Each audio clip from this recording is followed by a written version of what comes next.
Hello everyone.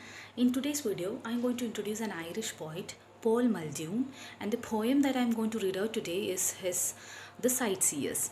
Paul Muldoon hails from Northern Ireland, along with other Northern Irish poets like Seamus Heaney, Derek Mahon, and William Langley. He also gained popularity in the 1960s and 1970s. He was a very close friend of Seamus Heaney. They were friends since the college days. Paul Muldoon has more than 30 collections to his credit.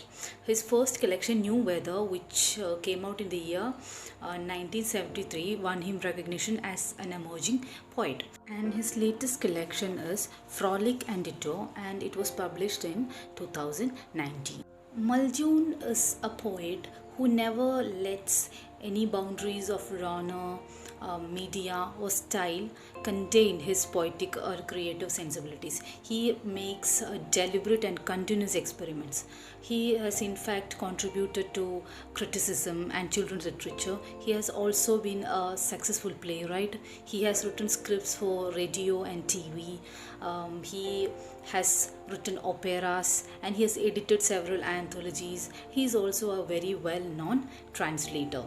Paul Muldoon is a poet with commendable achievements. He won the Pulitzer Prize in the year 2003 and he has won John William Corrington Award, International Griffin Poetry Prize, Seamus Heaney Award, Queen's Medal for Poetry, Shakespeare Prize, T.S. Eliot Prize, to name a few. His poems are very cryptic. They are loaded with devices like conceit, paradox, allusions, wit, pun, etc. They are very deep, very serious, but at the same time there is an element of playfulness also. Okay, and that's something very curious to find.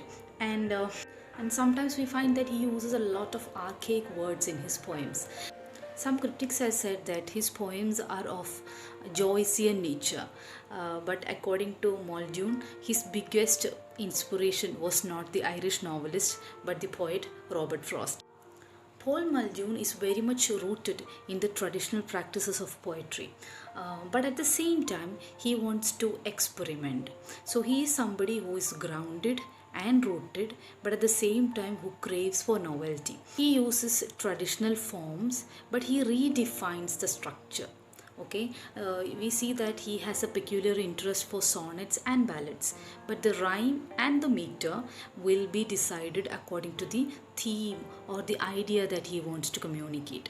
So he is somebody who cherishes the tradition, but he is someone who abstains from being a blind imitator of traditional practices. He tries something new every time.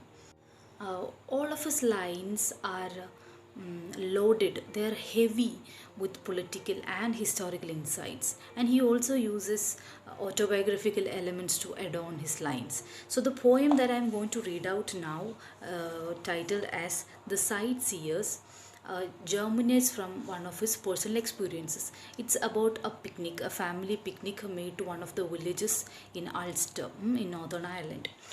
Let's see how the cozy picture of a family picnic can become a foray into the troubled past of the place. The Sightseers.